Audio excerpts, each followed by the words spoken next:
मुझे तुम्हारी माँ की चिंता हो रही थी, इसीलिए तुम्हें फोन कर लिया। कैसी है लक्ष्मी? कैसी होंगी पापा माँ? इतने साल जिस बेटी का इंतजार किया, उसे एक पल में अपने से इतना दूर कर दिया। ठाकुर साहब! बाबूजी! ठाकुर साहब! क्या हो गया आपको? आप समझ नहीं रहे हैं ठाकुर साहब। अगर आप इसी तरह जिद करते रहे तो वक्त से पहले ही सब खत्म हो जाएगा।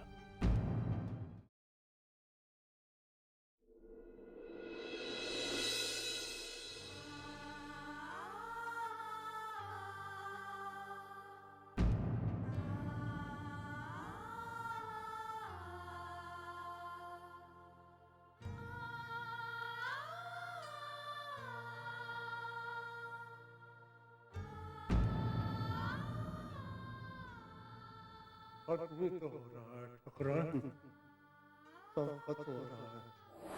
लक्ष्मी और अपराजिता जिनके हाथों हमारे खानदान का उद्धार लिखा था, उन्होंने आने से मना कर दिया।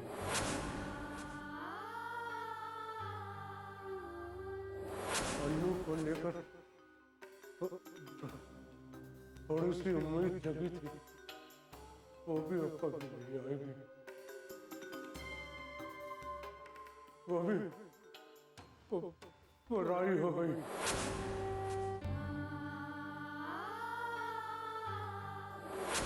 हमारे खानदान को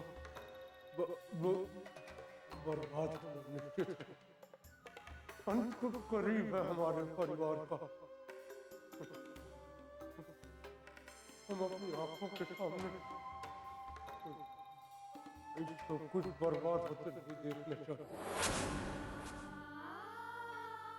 हे माता रानी, क्या चाहती हो आप? क्यों इस तरह दुख दे रही हो? मैं मानती हूँ कि इन्होंने लोगों के साथ बहुत अन्याय किया है, उन्हें दुख पहुंचाया है, मगर आज इन्हें इस हालत में पहुंचाकर आप पूरे घर को सजा दे रही हैं। अब आप ही हमें तार सकती हैं माता रानी। आप ही कोई रास्ता बताइए, हम पर अपनी दया दृष्टि डालिए माता, कोई राह दिखाइए।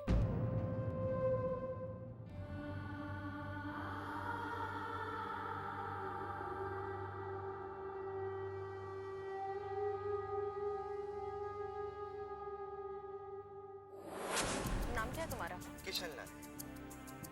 यहाँ क्या काम करते हो? मैडम जी, हम यहाँ की साफ सफाई करते हैं सुबह शाम। तो चोरी के बारे में सबसे पहले तुम्हें पता चला? जी मैडम जी, जब सुबह हमने मंदिर का दरवाजा खोला तो देखा भगवान की मूर्ति पे ना तो मुकुट है और ना ही गहने। हम तो घबरा ही गए थे मैडम जी। किसी पे शक है तुम दोनों को? नहीं मैडम जी, हमें किसी पे शक नहीं है। ठीक है, तुम जाओ। जी नमस्ते मैडम जी।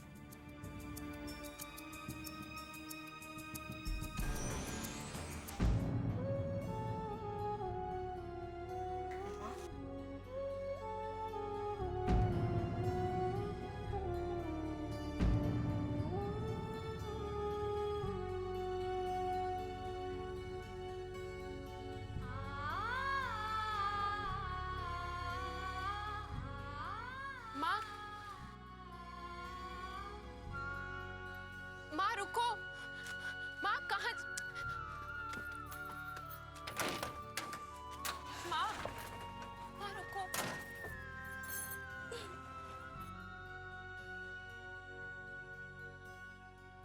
पता नहीं माँ मुझे कभी माफ भी कर पाएंगी या नहीं।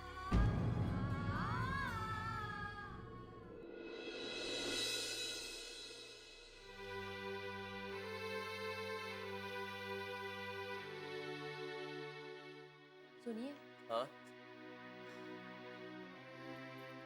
बाबूजी की हालत बहुत खराब है। आप कुछ करते क्यों नहीं है? क्या करूं मैं? इलाज चल रहा है, जो कर सकता था सब कुछ कर लिया, अब क्या करूं मैं? ऐसे नाराज क्यों हो रहे हैं? और क्या करूं मैं? हर बार उनकी वजह से हम सब परेशान होते हैं। बचपन से उनका हुक्म मानते रहे, जो उन्होंने कहा किया, वो हमारा दम घोटते रहे। बचपन से हमारी सांसों को अपनी मुट्ठी में बंद रखा उन्होंने।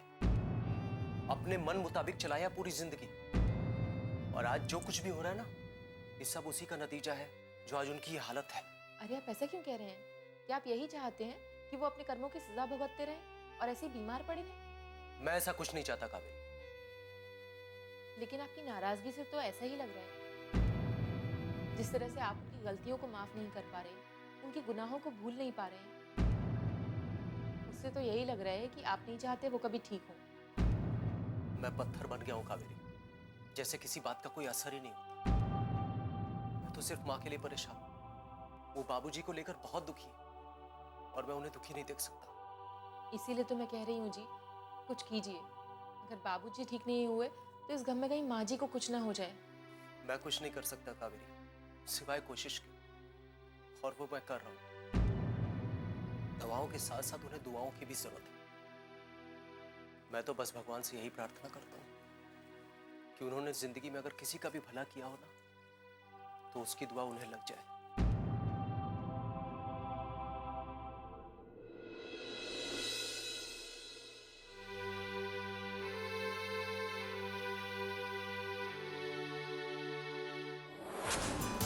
कुछ खो दिया कुछ पा लिया, कभी थी खुशी कभी दर्द था, कहीं अनकही बातें थी कुछ जो न कह सका दिल बेजुबान।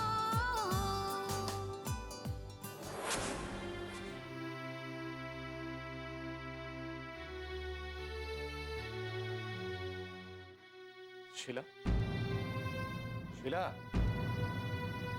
कहाँ खोई हुई हो तुम? अच्छा, वो मेरी डायरी कहाँ है? बाद में ढूंढ दूंगी।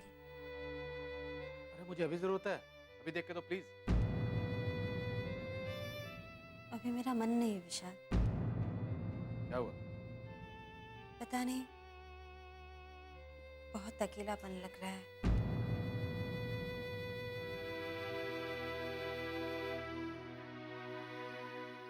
क्या हुआ? बता। मुझे ऐसा लगता है विशाल, अनु को अपना ट्रांसफर लखनऊ करा लेना चाहिए।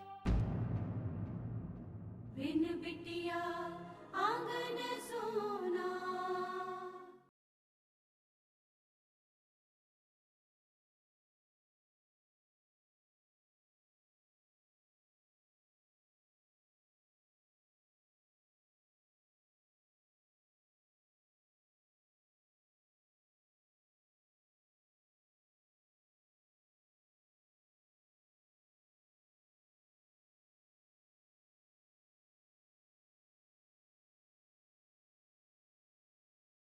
बिन बिटिया आंगन सोना।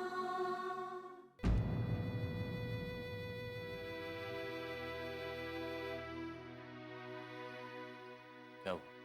बता। मुझे ऐसा लगता है विशाल, अनु को अपना ट्रांसफर लखनऊ करा लेना चाहिए। क्यों? मैं ऐसा सोचती हूँ कि अगर वो यहाँ रहेगी तो इन लोगों से दूर नहीं हो पाएगी। शीला, तुमने फिर से वो सब सोचना शुरू कर दी? देखो प्लीज, बड़ी मुश्किल से शांति आई है, शांति बनी रहने दो। ये सब बातें मत सोचो प्लीज। नहीं हो रहा है विशाल, मुझसे नहीं हो पा रहा है। हमारे गांव के पास ही उनका गांव है और अनु का केस के सिलसिले में आना जाना लगा ही रहेगा वहाँ। उनसे मिलना भी होगा उसका, और फिर यहाँ हॉस्पिटल में अपराजिता डॉक्टर है। कभी अगर हमें वहाँ जाने की जरूरत पड़ी उससे भी मिलना होगा। कब तक बचते रहेंगे उन लोगों से हम? बचने की क्या जरूरत है? मिलने से क्या हो जाएगा? मिलने दो ना। और वैसे भी उन्होंने लीगली तौर पर अब अनु को तुम्हें सौंप दिया है। अब तुम चिंता क्यों कर रही हो? एक चिंता हो तो बताओ विशाल आपको, यहाँ तो चारों तरफ दुश्मन भरे बैठे हैं। बात सिर्फ लक्ष्मी जी की नहीं है, बात ठाकुर मान सिंह की है। भूल गए क्या आप उनको? और उनका पोता अभिमान, कितनी बार अनु पर हमला करवाया है उसने। अनु के बारे में सब कुछ जानते हुए क्या वो लोग चुपचाप शांति से बैठेंगे? बेकार चिंता कर। ठाकुर साहब आप बदल गए हैं, अब ऐसा कुछ नहीं होगा, तुम फिक्र करना छोड़ दो। नमस्कार विशाल बाबू।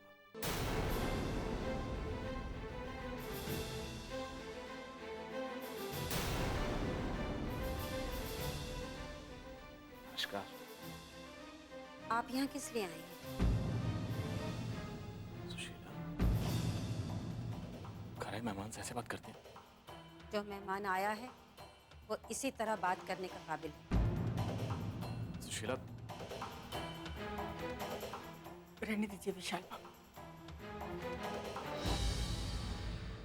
सुशीला जी बिल्कुल सही कह रही है। हम लोगों की वजह से आपको इतनी चोट पहुंची है, उसके बाद तो हमारे साथ ऐसा ही व्यवहार होना चाहिए।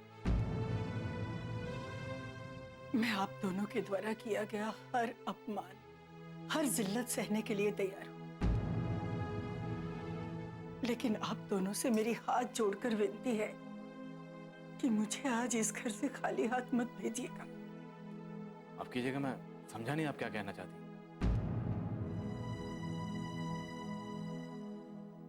दादी, आप यहाँ? हाँ बेटा, मैं यहाँ। दादी क्या बात है, सब ठीक तो है ना? कुछ भी ठीक नहीं है बेटा, इसीलिए तो मैं आज यहाँ आई हूँ।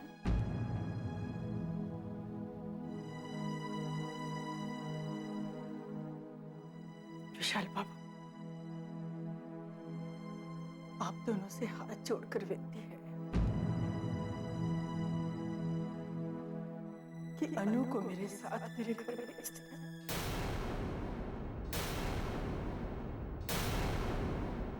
बिन बिटिया आंगन सोना।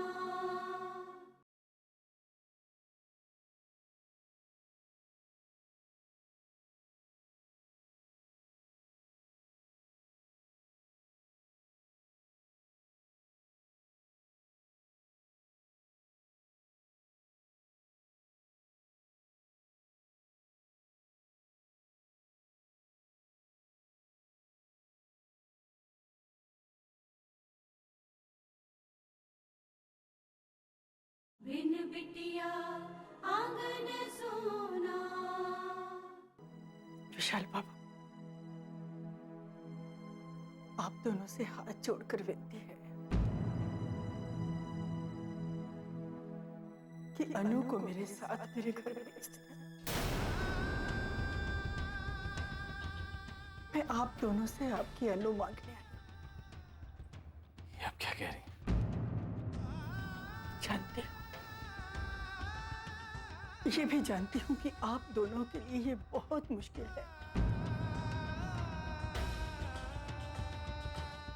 पर मेरी बात का यकीन कीजिए, मैं बहुत मजबूर होकर आप लोगों के पास आई हूँ। आपसे विनती है, मुझे खाली हाथ मत लौटाइएगा विशाल बाबू। दादी प्लीज, आप इस तरह हाथ मत जोड़िए। आप रोइए मत।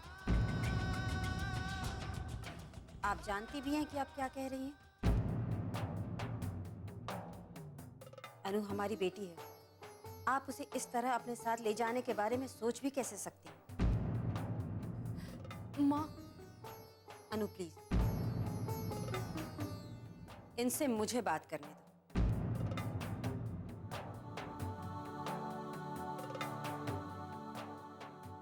आप लोग अपने आप को समझते क्या हैं? गांव के ठाकुर हैं, यहाँ के लोगों पर अपना हुक्म चलाते हैं, तो कुछ भी कर सकते हैं। नहीं, मैं तो बस कुछ मत कहिए। सुनिए और कान खोल कर सुनिए। हम लोग आपके गुलाम नहीं हैं, आपके इशारों पर चलने वाली कठपुतली नहीं। अनु नारायण जी और लक्ष्मी जी की बेटी थी, अब नहीं। आपकी पोती थी, अब नहीं। इसलिए वो आपके साथ नहीं जाएगी। देखिए, आप जो भी कह रही हैं उसका एक एक शब्द सच है। मैं अच्छी तरह से जानती हूँ कि हम लोगों ने आप पर अन्याय किया है, लेकिन जैसे मैंने आपको बताया, मैं बहुत मजबूर होकर आप लोगों के पास आई। अगर आज अनु मेरे साथ मेरे घर में वापस नहीं गई तो मेरा खानदान तबाह हो जाएगा, मेरा परिवार बर्बाद हो जाएगा। विशाल बाबू, बर्बाद हो जाएगा। आपका खानदान बर्बाद हो जाए, आपका परिवार तबाह हो जाए, इससे मुझे कोई फर्क नहीं पड़ता, क्योंकि जिन ठाकुर साहब ने लोगों को अपनी जूती समझकर तबाह और बर्बाद किया है, उनका हश्र यही होना चाहिए। क्या कह रही हो? सही तो कह रही हूँ। उनको अपनी कर्मों की सजा मिलनी ही चाहिए, जो मिल रही है। नहीं सुशीला जी, ठाकुर साहब अब वैसे नहीं हैं। अब वो बहुत बदल गए हैं। उन्हें अपने किए पछतावा है। और जब से हमारी हवेली में बुरी बुरी घटनाएं हो रही हैं, तब से वो बहुत डर गए हैं। वो सिर्फ अपने परिवार को बचाना चाहते हैं और कुछ नहीं, क्योंकि उन्हें पंडित जी ने बोला है कि जब तक उनके घर की बहू बेटियां घर में वापस नहीं लौट आती, तब तक दुख के साए हमारे घर से दूर नहीं होंगे। और अगर हमारे घर की बहू बेटियां वापस नहीं आती तो हमारा घर बर्बाद हो जाएगा। इसीलिए तो ठाकुर साहब खुद गए थे लक्ष्मी और अपराजिता को वापस लाने के लिए। कितनी मिन्नतें की, विनती की, गिड़गिड़ाए उनके सामने, पांव पकड़े, लेकिन लक्ष्मी ने आने से मना कर दिया। तो आप अनु को लेने यहाँ चलिए। हाँ, अब एक अनु ही है जो ठाकुर साहब को और मेरे परिवार को बर्बाद होने से बचा सकती है। अनु बेटा, मैं तेरे आगे भी हाथ जोड़ती हूँ, मेरे साथ मेरे घर वापस चल और मेरे खानदान को बर्बाद होने से बचा ले बेटा। तेरे दादाजी की तबीयत बहुत खराब है, उनका दुख मुझसे देखा नहीं जाता बेटा। मेरे साथ घर चल। अनु कहीं नहीं जाएगी, सुना नहीं आपने?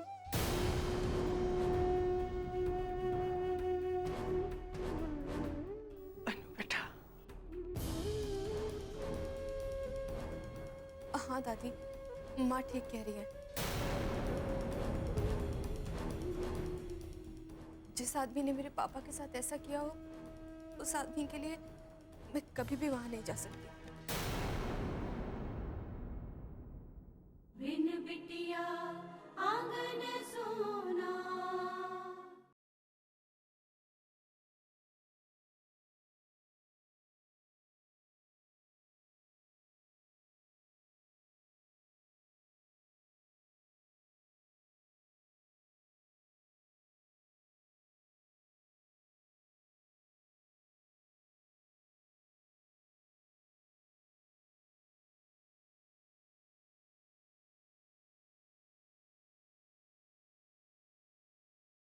बिन बिटिया आंगन सोना।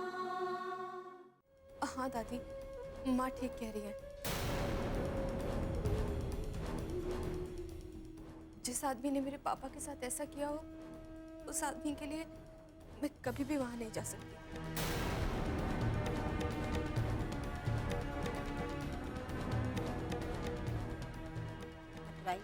आपको जवाब मिल गया ना? अब मैं हाथ जोड़कर आपसे विनती करती हूँ, आप यहाँ से चली जाइए।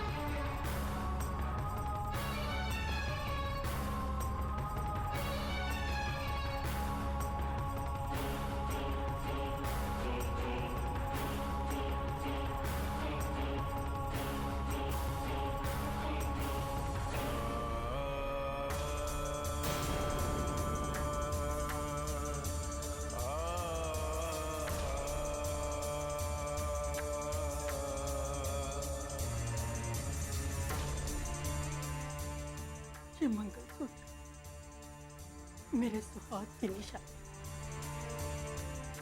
अब तुम्हारे कदमों में है। तुम चाहो तो इसके मोती बंधे रहेंगे, नहीं तो टूट जाएंगे।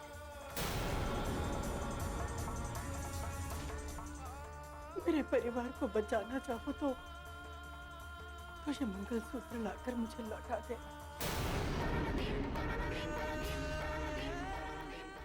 नहीं तो इसको तोड़कर फेंक दे और समझ लेना कि मेरा परिवार खत्म हो गया।